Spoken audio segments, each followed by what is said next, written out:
Just got back from Amsterdam, where I attended the International Enneagram Association conference, which was so beautiful. I loved the people. I was so impressed by how deeply curious and mature everyone was in their love for the Enneagram. And I got to present on the Enneagram of Essence and embracing our wholeness. It was a lovely experience. We all went very deep into exploring the felt sense of the essence of each type. And so I want to dive back into my channel and share that whole presentation with you here. And I'll also break it up into some smaller chunks. I hope you enjoy.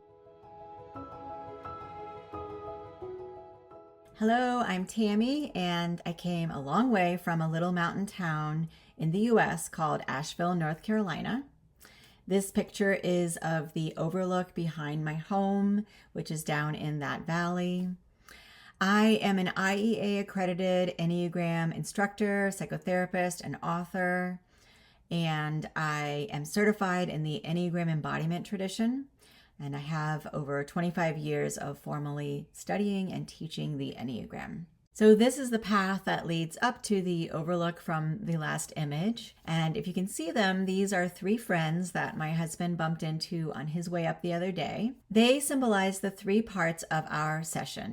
First, I want to get friendly and share about my story growing up with the Enneagram and how this lifelong journey has shaped my approach. Next, we will get more serious and I will talk about essence and unpack the mechanics of my essence embodiment modality. And third, we'll use a couple of the steps from that modality to explore the felt sense of each type's essence as comprehensive aspects of our wholeness. What makes the Enneagram important over a lifetime? This question is at the heart of our session. It has deeply inspired, challenged, and guided my life and my work with the Enneagram. So let's get friendly and I'll tell you about my story. This is my mom and I, and she is the reason that I grew up with the Enneagram. In fact, the first IEA conference that I attended was almost 20 years ago to watch her present in San Francisco. So I've already spent a lifetime with the Enneagram, and this longer journey has guided me beyond the usual scope. Along the way, I've been inspired to seek a more direct, experiential, and nurtured understanding and approach, and to explore the depths of my essence and my three centers of wholeness. So let me show you how I arrived at the model that I bring to you today. So I grew up in the 80s and 90s, and in the 80s, my mom was deeply involved with Oscar Ichazo's Eureka School. So my childhood was rich with esoteric experiences, like going with my mom to mystical summer camps in Vermont, where I watched the adults engage in various Eureka School traditions. These experiences in my very young years planted the seeds that grew into my current passion for the Enneagram. Moving into my teenage years in the 90s in Florida, my mom was now a teacher with Eureka, and this was when the Enneagram first began to draw my attention. Imagine stepping in from the hot and sticky Florida outdoors into the cool sanctuary of my mom's home. Her foyer was lined with towering bookshelves, brimming with esoteric titles. As I would kick off my shoes and pause to soak up the cool air, the Enneagram books always caught my eye. I would take one down and get curious about my mom's scribbles and highlights. While I was more into partying and normal teenage adventures at this time, those Enneagram books quietly watered the seeds in my mind. By the time I reached 20 in 2000, I was ready for a deeper engagement with the Enneagram. My mom had moved on from the Eureka School and expanded her studies under other teachers, most notably Claudio Nerano. She had just begun to offer her own day-long workshops, which I attended and immediately fell in love with. So this marks my formal dive into the Enneagram, initially with my mother teaching me everything she had learned from Ichazo, Nerano, and many others. And I also expanded with other teachers throughout the 2000s. So I call this my head awakening decade.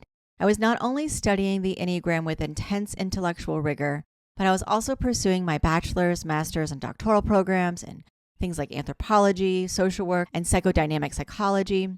All of my studies focused on understanding the human experience and all were influenced by my roots with the Enneagram. During this time, I fully embraced the conventional approach to the Enneagram, which, as you probably know, sees it as a model for understanding different types of people, categorizing each of us into one of the 9 distinct types. I was most interested in finding, what type of person am I? And in my first Enneagram workshop, I easily recognized that I am the type 6 kind of person. This was initially embarrassing. How about you? Were you embarrassed or uncomfortable in any sort of way when you first discovered your primary type? Since then, I've come to feel passionately that discovering your primary type can, and I think should, be a beautiful and sacred experience. But this can only happen when we emphasize or prioritize the essence of the types.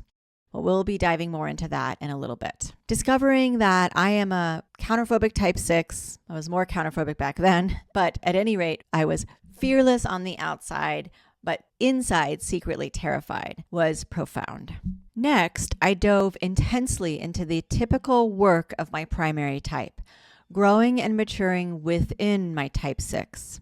So, recognizing my core fears and desires, healing my limitations and fixations, cultivating the holy idea, embodying the virtues and higher qualities. As I grew into my 30s, my life was marked by heart-centered themes. I was done with school.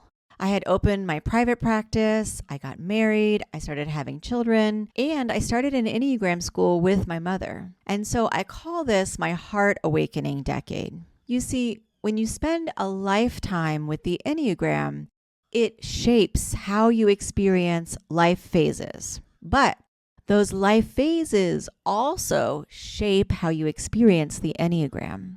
How about you? Do you feel like your perspective on the Enneagram has changed over time? Maybe it's evolved or grown. Well, my inner work began to evolve from a deep focus on the work of my primary type 6 to embracing the work of my wholeness. I want to be clear about what I mean by wholeness. I think it's easiest to see that we hold the whole Enneagram within us when we look at the 3 centers. We all have a primary center, but we also obviously all have all 3 centers. None of us are floating heads, hearts, or guts, right? I'm pretty sure you are a whole person with all 3 centers. At this point in my process, my direct experiences were no longer aligning with the conventional teachings. This was when our guiding question arose within me. What makes the Enneagram important over a lifetime? And as I delved into it, I realized something. Maybe the Enneagram isn't static. Maybe it's a model that grows and evolves just like us. Like the universe, it expands with us and because of us. We use it to model the human experience, but we humans are constantly evolving, changing in ways that we're still discovering. So the Enneagram must be able to adapt and evolve with us, to represent us. This inspired me to keep exploring beyond the work of my primary type and to embrace my direct experience of finding other types within. This brought so much clarity and healing, and my journey really took a turn. So reframing the Enneagram as a growing model for our wholeness inspired me to focus more experientially on the essence of all 9 types. I was already deeply interested in the essence of type 6, but I hadn't considered the nourishment that could come from connecting with the essence of the other types. So what is essence? In the Enneagram world, it's often pointed to as a list of holy ideas to realize and virtues or higher qualities to try and express. So it seems to be something to be understood intellectually and behaviorally. But when I needed it, I didn't find guidance on how to experience essence in an embodied way. A lot of Enneagram seekers aspire to realize essence as a kind of awakening beyond our personalities, beyond our human identities, and beyond the limitations of being a human. And I've had this kind of aspiration as well. However, along the way, I began to aspire to experience essence in my daily human reality, not to transcend myself as a mundane human being, but to embrace my normal, everyday humanness with the deep, nourishing inner experience of essence. To me, essence is both the transcendent center of the Enneagram, beyond all the fixations and even the types, and it is a felt experience embodied as an everyday human, not just as an enlightened, transcendent being. To know essence in a meaningful way, you must feel it.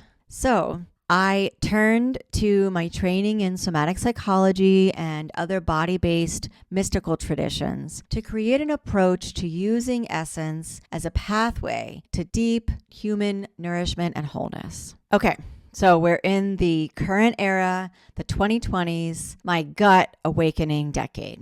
Around 2020, my mom retired from teaching with our Enneagram school, and I used this as my cue to take a leap. I then launched my IEA accredited program, the Enneagram of Essence, to bring essence into the spotlight, blending it with the conventional personality teachings. Now, essence isn't just a side note, it's at the heart of everything I do, the priority in my relationship with the Enneagram. For the rest of our time today, I'm going to take you through a practice I've developed. The goal is to feel essence in your being, to know it as a felt sense. Before we move into the more serious mechanics of essence embodiment, I'd love to know how familiar you all are with essence. Reflect on it and let me know in the comments. Do you have no clue what essence is in the Enneagram world? Are you a little bit familiar with essence? You maybe know the labels for each type. Or do you feel very deeply familiar, like you have a real relationship with the essence of your type, of all the types, or the essence of the Enneagram itself? Let's begin with some definitions on essence. So Oscar Ichazo said, "In essence, every person is perfect, fearless, and in loving unity with the entire cosmos. There is no conflict within the person, between the head, heart, and stomach, which means gut center, or between the person and others. Man falls from essence into personality." George Gurdjieff said, "Essence means being. Intrinsic nature, the thing in itself. Inborn character, something that is. The opposite is personality. Persona, a mask, that which is not ours." What inspires me the most about the Enneagram is how our fixations illuminate our essence. Our personality traits aren't just quirks. They point to what we are seeking and missing, our essence. Take my type 6. Skepticism isn't just a challenge or a trait. It's a clue that what I'm really seeking is a sense of trust and stability from the universe. By embracing my essence, the felt sense of my essence, I don't just fulfill these unmet needs, I begin to embody their opposite. I evolve from being skeptical to becoming a beacon of trust. And not just for myself, but others as well. Just like a vibrant, colorful diet provides the nutrients our body needs, the essence of all 9 types provides the nutrients for our wholeness. We can't measure essence like vitamins, but we can definitely feel its impact in our nervous system, in our sensory experiences, and some might say even in our soul. Holy ideas and virtues are 2 key concepts tied deeply to essence. These Enneagram teachings were developed by Claudio Naranjo in the 1970s. Some of the terms feel a bit outdated, but they still help to frame essence. So the holy ideas are the guiding truths each type aims to realize. They show us what's possible. Virtues are how these truths play out in our emotions and our actions. They are the expressions of our higher qualities. So understanding these aspects of essence is important, but actually feeling it, that's when deep healing happens. The holy ideas and virtues give us a map of the essential landscapes of our types. Like the roads and paths of this valley where I live, they show us where we might go. Essence embodiment brings us to the valley itself, not just the map, but the vibrant, real experience. So these are the building blocks of the essence embodiment modality. I created this to make Essence something you can really feel and experience. These steps are meant to feel simple and doable, even though they are based in scientifically grounded research in somatic psychology. Are you interested in somatic therapies? For those of you that are curious about the science behind what we're doing, these are the specific techniques from somatic experiencing that I've woven into each step. So somatic refers to the body, and it's been a focus in the latest advancements in neuroscience and psychology. I'll walk you through how each step works. Step 1, identify your resources. Resources act as your initial bridge to the type of essence you're looking to experience. They can be anything that resonates and ignites the qualities of essence within you. Aspects of nature, memories, animals, spiritual archetypes, people in your life, sensory associations. For example, the bird soaring in the sky, in the boundless, open air, is my favorite portal to my felt experience of the essence of type 7, which is inner embodied freedom. With practice, the sensations of essence become so anchored within that they naturally uncouple from the initial resource and become an embodied part of your inner experience of wholeness. Step 2. Explore the felt sense. This is when you tune into your body and notice how the specific essence you're exploring feels. In our next part, we'll explore how each type's essence uniquely nourishes your being. The techniques that we use here are called felt sense and sensory awareness, which simply means paying close attention to the physical sensations that arise. Observing these sensations with your intuitive wisdom. No judgments, no right or wrong answers. Simply get curious about the distinct somatic characteristics of the essence. In this part, I'll be inviting you to reflect and get curious about the descriptive words that come specifically to you. Step 3, anchor essence sensations. In this step, you grow even more conscious of your body and allow the sensations to permeate every part of you. We use anchoring and grounding practices to stabilize the sensation of essence as a pervasive presence. From your head to your toe, in every cell, in the middle of your bones, down your spine, all 3 of your centers, all over your body. Step 4, we habituate essence practices. This is where we move from our inner experience into our daily life. This step encourages you to weave the felt sense of essence into the fabric of your daily life. So habituation means regularly engaging with essence to strengthen the neural pathways. In my programs, we spend a month with each type, meeting once a week for 4 weeks to learn and practice together on each essence. We incorporate practices that engage all our senses: scent, sound, texture, taste, visuals. You can cultivate sensory memories with essence, using the brain's ability to form strong associations between sensory experiences and profound states. This strengthens our bond, our inner felt experience, with the essence in our nervous system. Another part of step 4 is to practice prioritizing essence. Remember the early days of discovering personality types, when we first began to pinpoint other people's types during interactions, whether we wanted to or not? When we prioritize essence, this fundamental relationship with the Enneagram transforms from fixation to essence. Instead of just noticing personality traits, you begin to sense the deeper essence of each type. Your interactions become richer, and it's beautiful to tap into the nourishment of each type simply by noticing essence in each other. I hope to inspire you to practice prioritizing essence. See if you can view the Enneagram in this enriched way. You might end up with a deeper appreciation for yourself and all the others in your life. Step 5, we pendulate to essence. In Enneagram work, we often focus on identifying and abstaining from limiting patterns. Step 5 encourages replacing these traits with essence practices. Pendulation involves moving between the stress of personality traits to the nourishment of essence. When you notice stress personality traits in yourself, you can use steps 1 through 3 to return to that felt sense of essence. It's helpful to make a list of the limiting traits in your primary type and the others that you hold. And remember to call upon the felt sense of essence when these traits arise. So these are the steps in shorter terms. For our next experience, we will use the first 2 steps to get a taste of each type's essence. When we explore the felt sense of each essence, I will invite you to write down your own words. So it'll be good to have something to write with handy.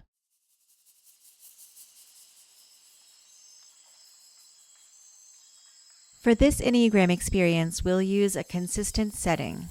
I'd like you to imagine being at the overlook on the mountain behind my home.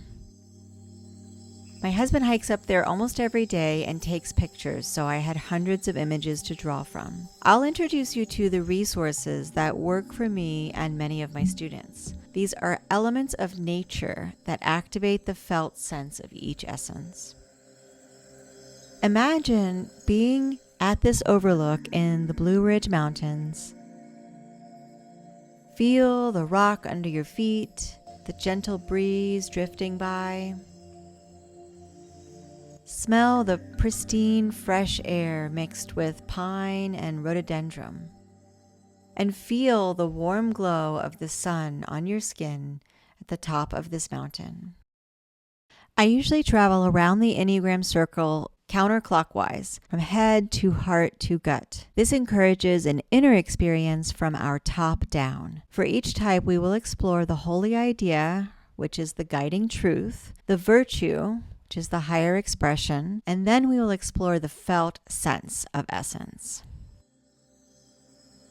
Draw your attention as much and as fully as you can into your own head center. Feel it as a spacious presence or a spacious field within your inner perception. If you're drawn to the thoughts in your head, see if you can notice the space around the thoughts, before the thoughts, in between the thoughts, the space that the thoughts are coming and going within. So tune into the felt sense of your head center. We're going to explore the 3 types of our head center: the inward facing head type 5, core head type 6, and the outward orienting head type 7. Now, this is a personal inward-facing journey. This has nothing to do with the people in your life. This has everything to do with that felt experience of each type's essence within your own body, within your own sense of self. So we'll begin with type 7, our outward-orienting head type. You know it as the enthusiastic adventurer. It's that part of us that seeks freedom and joy through excitement and possibility. The holy idea is called holy plan. This insight shows us there's a foundational design and meaning in the universe, in both the highs and the lows. It invites us to experience life with a freedom beyond pleasant experiences. The virtue is called sobriety, and it means embracing life with presence, tempering our pursuit of pleasure so that we can experience each moment more fully.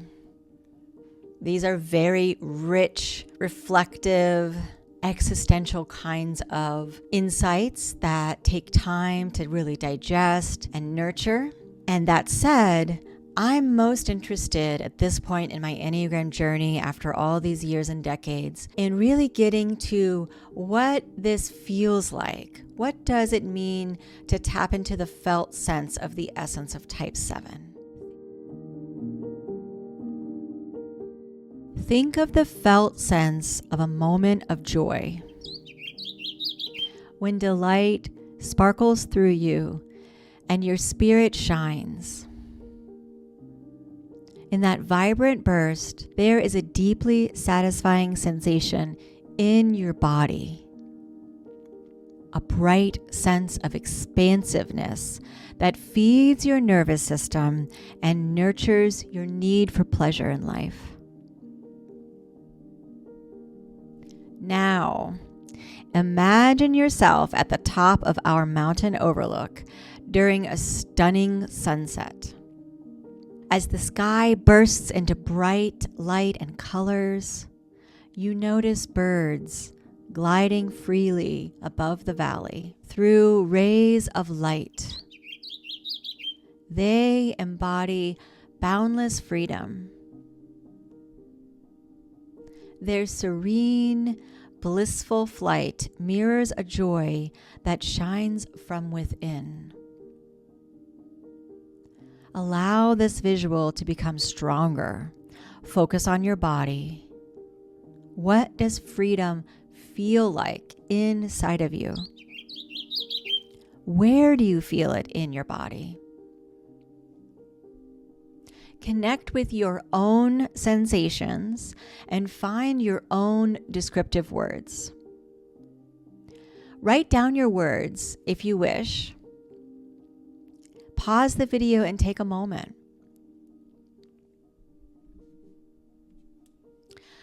I feel this essence as an expansiveness that makes my arms want to float up, like those birds, but also in this kind of classic posture of surrender,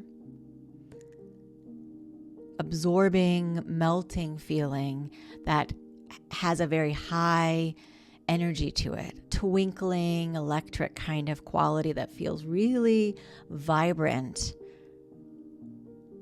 and relaxing at the same time. Think about what it might be like to feel this very sensation in your nervous system more often and more vividly.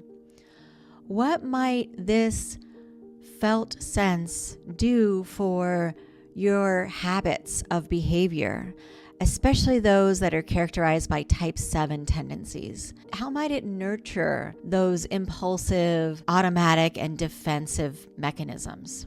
Or how might it feed or nurture the other parts of you, your primary type if it's not a type 7? How might that quality feed other habits and behaviors in your personality profile? Now, let's move down to the next type in our head, our core head type, type 6. You know it as the skeptic or the loyalist or the loyal skeptic. It's that part of us that seeks assurance and safety through vigilance, questioning, and constant preparation. The holy idea is called holy faith.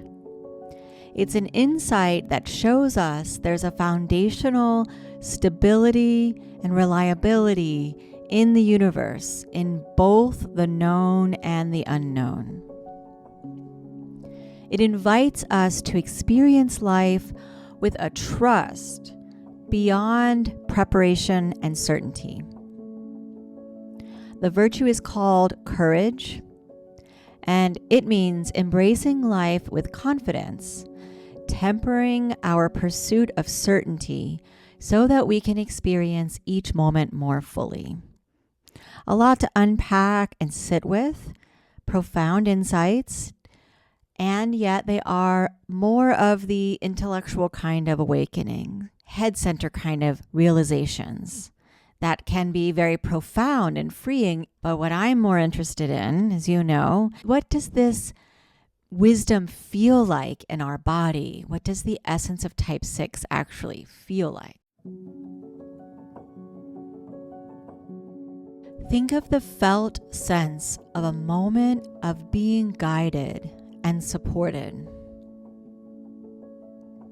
When assurance flows through you and you feel steady. In that moment of security, there is a deeply satisfying sensation in your body. A profound sense of trust that feeds your nervous system and nurtures your inner doubts. Now imagine yourself on our overlook at nighttime, under a brilliant full moon illuminating the mountain range. The glow of the moon casts a golden light across the valley. This path of celestial guidance and support mirrors a sense of trust within you. As you watch the moonlight sparkle in the sky, feel a deep sense of security and support within. Allow this to become stronger. Focus in on your body. What does trust feel like inside? Where do you feel it in your body? Right? Connect with your own sensations and find your own descriptive words. Take a moment, pause the video if you like, and write down your own words. I sense it across my back and my spine, across the back of my shoulders. I feel more supported but from within by my own backbone. This part of my nervous system feels strong and steady, like I can handle standing up and being present in my life. Think about what it might be like to feel this kind of sensation in your nervous system more often and more vividly. How might it nurture and nourish you? What would it be like for the defensive automatic systems of the type 6? How might it feed the other parts of you, your primary type, and all the other types that make up your whole Enneagram profile? And all the way down, deep within our head center, let's move to type 5, our inward orienting head type. You know it as the observer or investigator or investigating observer. It's that part of us that seeks security and competence through withdrawing and gathering information. The holy idea is called omniscience, which means all-knowing or infinite knowledge.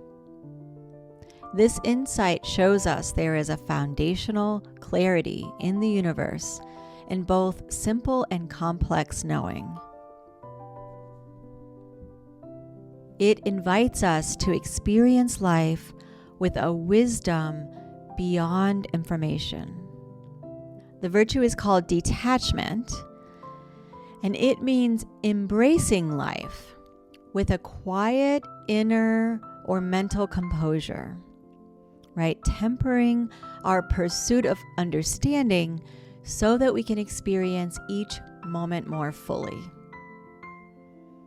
So it's about, in a sense, detaching from the need to gather information and allowing that quiet wisdom to meet life. So there's still an embracing of life through our essence rather than through the defensive mechanisms. Right, there's a lot to unpack. We could talk about this a lot more, but I'm most interested in what is the felt sense of type 5 essence? How does it nurture us, nourish us from within?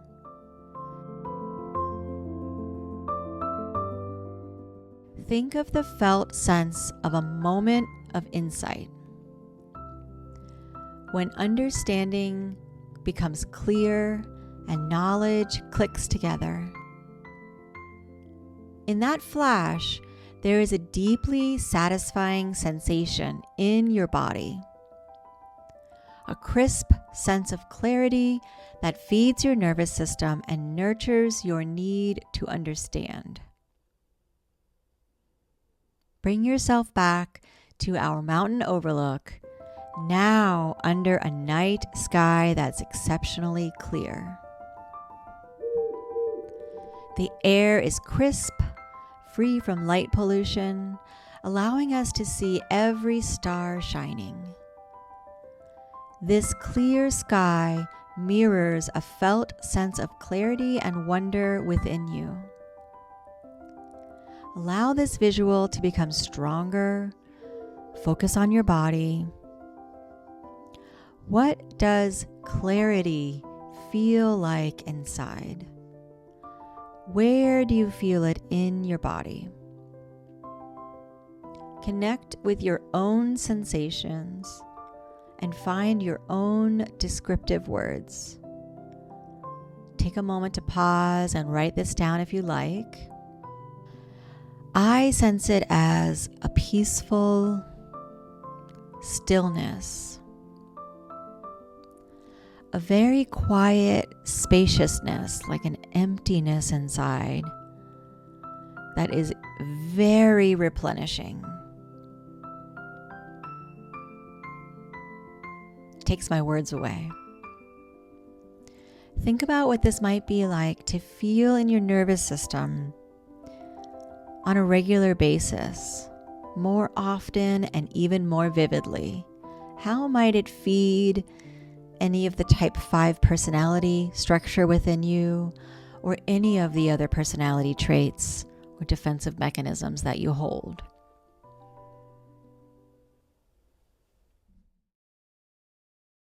Now that we have gone through the 3 orientations, the 3 types of our head, let's bring our inner awareness down into our heart center and take this inner personal journey to the next center. So bring your awareness down through your throat, across your shoulders, and feel into your heart center.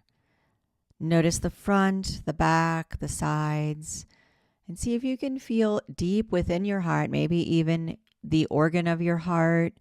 Imagine so nuanced and sensitive that you could feel your own heart beating, and visualize the blood flowing through the rest of your body from this place.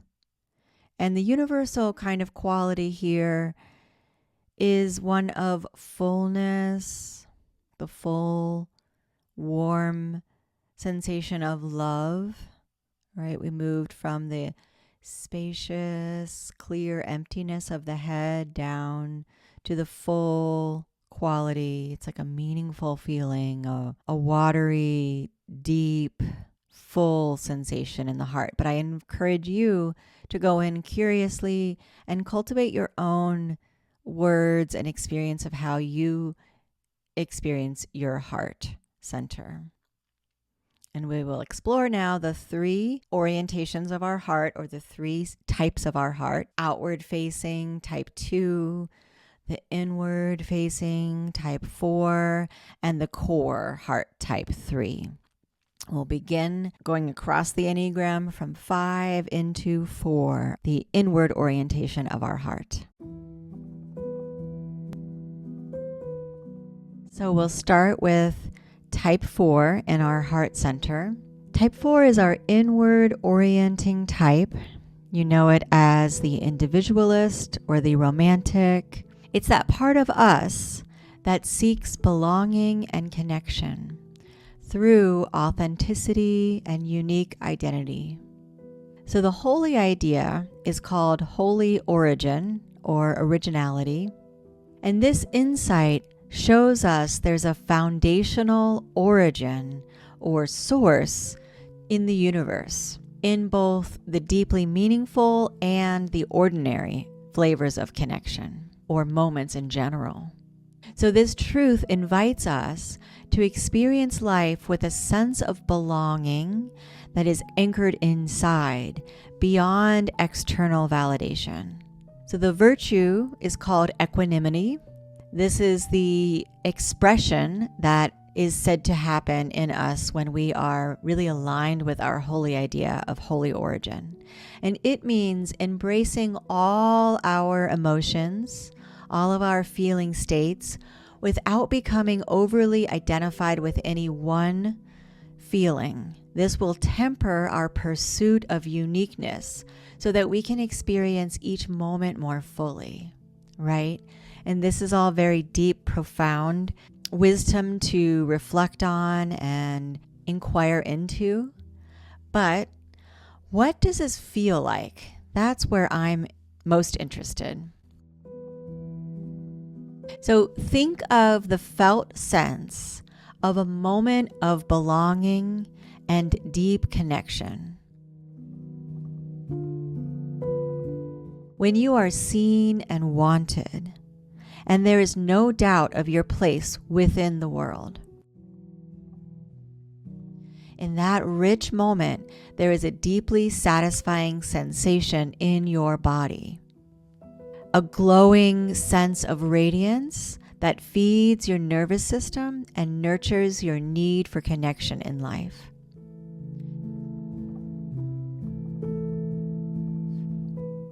Now, imagine yourself on our mountain overlook during a luxurious sunset. The valley and the sky glow deeply as the sun dips behind the mountain range. This radiant sunset mirrors a deep, beautiful energy within your own heart, a profound sense of inner connection and belonging. Allow this visual to become stronger within you and focus on your body. What does belonging feel like inside? Where do you feel it in your body? Connect with your own sensations and find your own descriptive words. Take a moment, pause this video, and write your words down. I sense it in this moment as a radiant, rich, and luxuriousness inside, like a smooth liquid is flowing around within my heart and moving through my heart into my circulatory system and bringing this whole luxurious, silky sensation to my insides. Think about what it might be like to feel this sensation in your body, in your nervous system more often and more vividly, perhaps daily. Think about what it might be like to so easily, instinctively call upon this felt sense anytime that you wanted to, anytime that you skillfully realized, oh, this feeling would serve me the most in this moment in my life, in this situation or circumstance.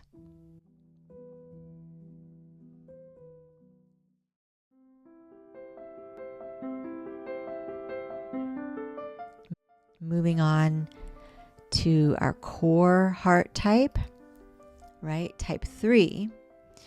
You know it as the achiever or performer. It's that part of us that seeks validation and worth through accomplishments and achievements. The holy idea is called holy hope or holy value. This insight shows us there's a foundational value and significance built into the universe, in both the exceptional and the mundane. It invites us to experience life with a sense of worth that is internal, beyond external successes. The virtue is called authenticity, and it means embracing life with sincere self-expression, tempering our pursuit of external validation so that we can experience each moment more fully. Right? Beautiful, deeply profound insights. A lot can happen if you ponder this. And again, it is more of a cognitive kind of realization and awakening. So now let's take it deeper. What would this actually feel like in our being if we included our heart and our gut centers in this process? Think of the felt sense of a moment of accomplishment. When a wave of value fills your chest and your eyes light up with self-worth.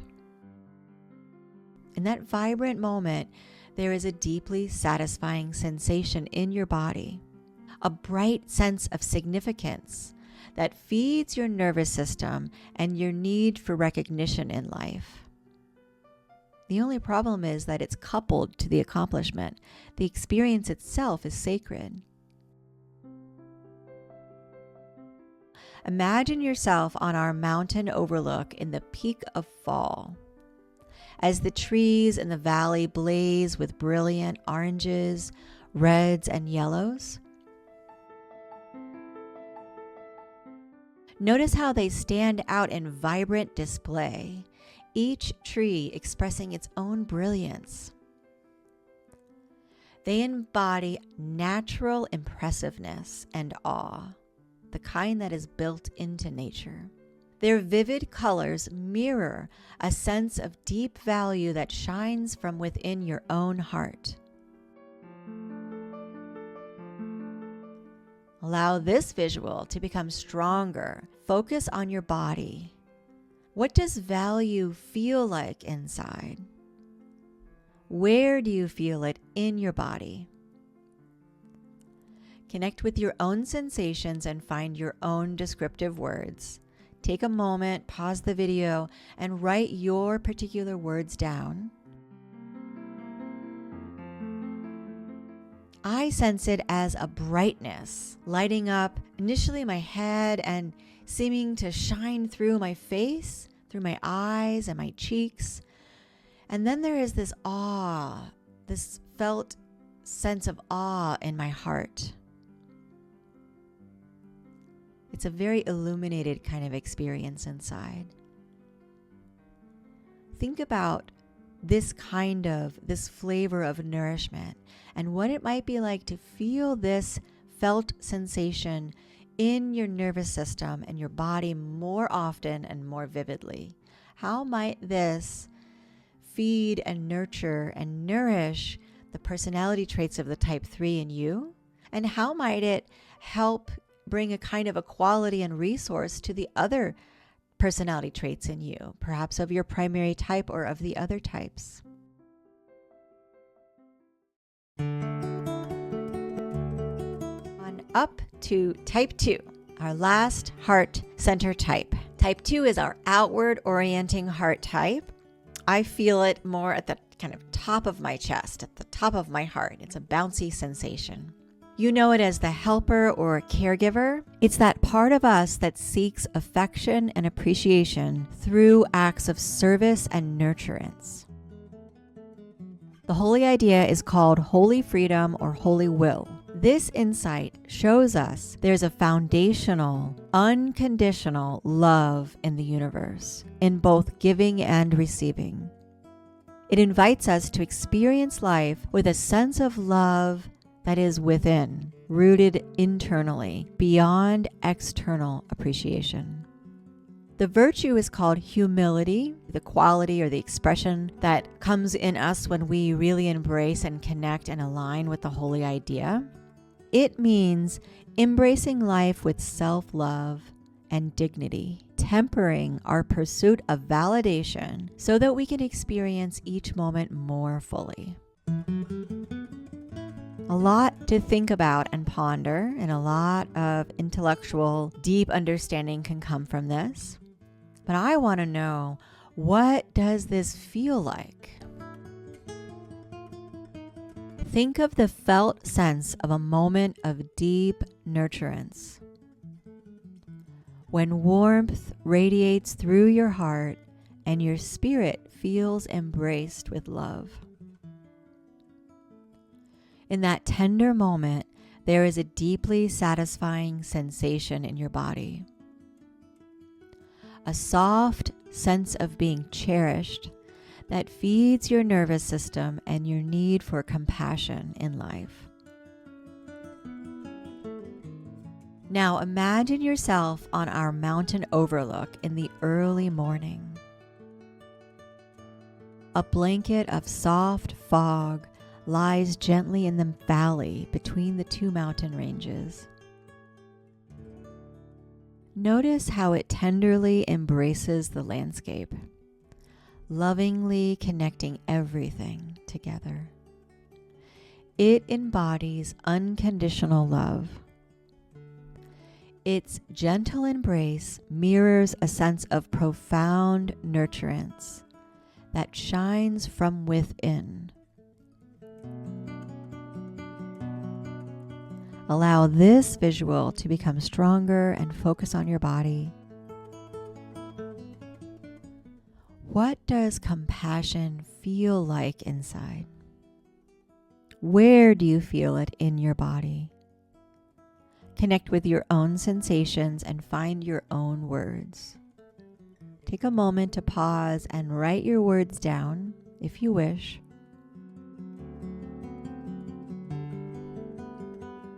I sense it in this moment as a warmth that comes across my shoulders as if I'm being embraced from this beautiful soft fog in this image.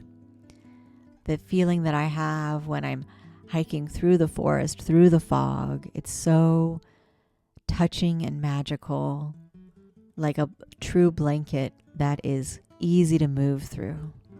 Think about what it might be like to feel this tender, beautiful sensation in your body and your nervous system more often and more vividly. How might this serve your daily interactions, your daily life situations, and your inner complexity of personality structures?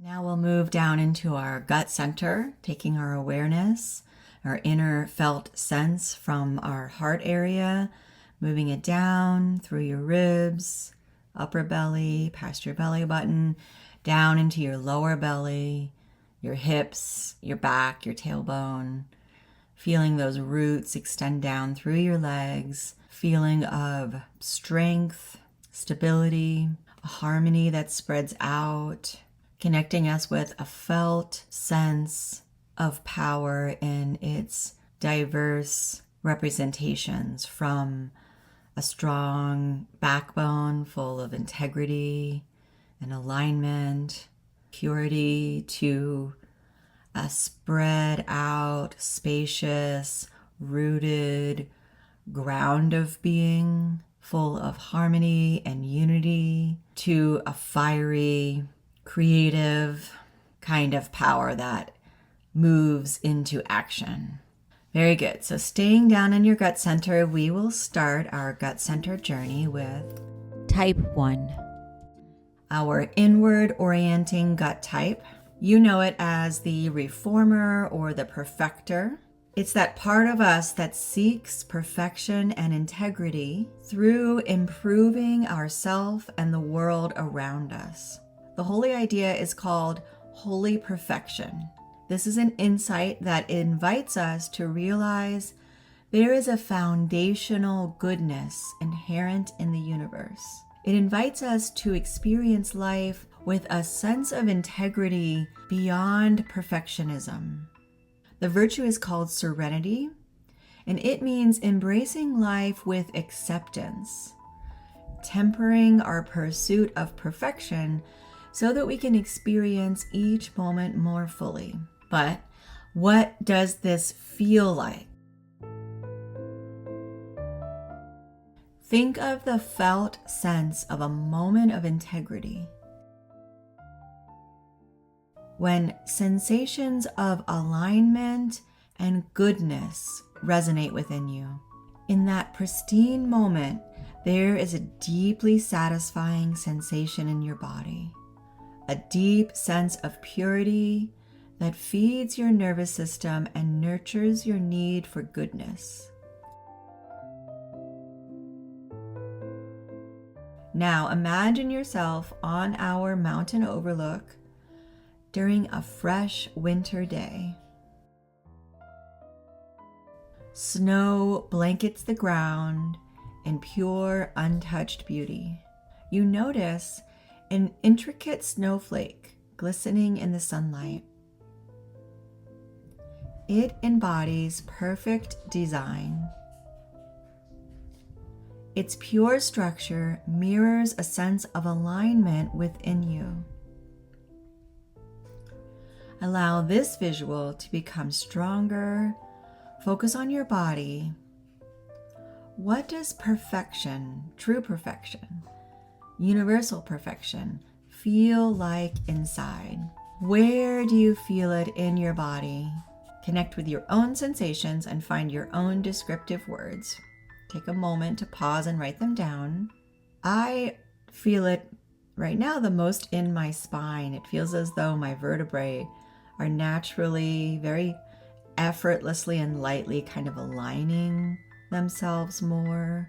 There's just this light, straight up and down posture that feels strong yet flexible, able to open and embrace life. And it's like the muscles that extend off of my spine give it some flexibility, but the spine itself is holding itself in this very aligned way. And I feel it all the way down to the tip of my tailbone. It pulls my attention inward, a reflection of that same kind of alignment that I see in that snowflake in my mind. Think about what it might be like to feel this sensation in your body, in your nervous system more often and more vividly. How might this felt sense have an impact or influence on your type 1 traits of fixation or contraction? Or how might this relate to other traits of your personality profile, the other types within you? Now let's move on to type 9, the top of the Enneagram, but within us, it's our ground of being, our base. Take your attention all the way down to your root. If your body is like a cup or a vase, your type 9 is the floor that extends out in all directions, creating a very balanced, harmonious sensation. So type 9 is our core gut type. You know it as the peacemaker or mediator. It's that part of us that seeks inner and outer calm by merging with others and avoiding conflict. The holy idea is called holy love or holy unity. This insight shows us there's a foundational unity in the universe, in both peace and intensity. It invites us to experience life with a sense of harmony beyond calm peacefulness. The virtue is called right action, and it means embracing life with action, tempering our pursuit of comfort so that we can experience each moment more fully. Because moments can be intense, and that is included in true unity. Very powerful insights, but what does this feel like? How does this nourish and nurture our felt sense? Think of the felt sense of a moment of being in the flow. When you feel interconnected with all that is and your breath deepens. In that calm, golden moment, there is a deeply satisfying sensation in your body. A serene, connected sense of harmony that feeds your nervous system and your need for unity in life. Now, imagine yourself on our mountain overlook during a golden sunset. As the sky glows with warm colors, you notice a tall pine tree standing majestically on the overlook. It embodies interconnection with all the elements and serves as a home for many critters. Yet it also stands on its own as its own being with powerful boundaries and majestic energy. As the tree sways, it reminds you of the felt sense of being in the flow, when your actions feel effortless and in harmony with all that is. The tree's quiet power and harmony with the mountain mirror a deep sense of unity that resonates from within you. Allow this visual to become stronger. Focus on your body. What does harmony feel like inside? Where do you feel it in your body? Connect with your own sensations and find your own descriptive words.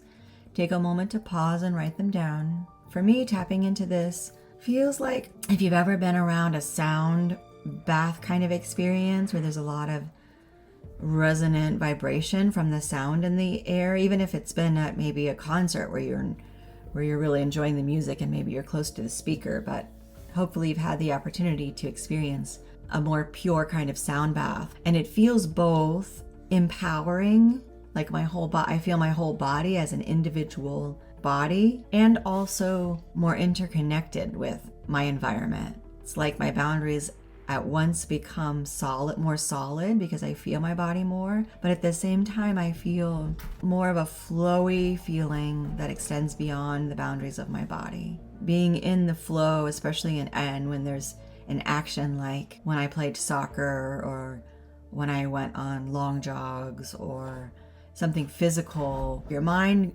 falls away and you're so interconnected with your body, and yet your body feels effortless, like it's flowing with some other kind of force. But think about what this might be like to feel in your nervous system more often and more vividly.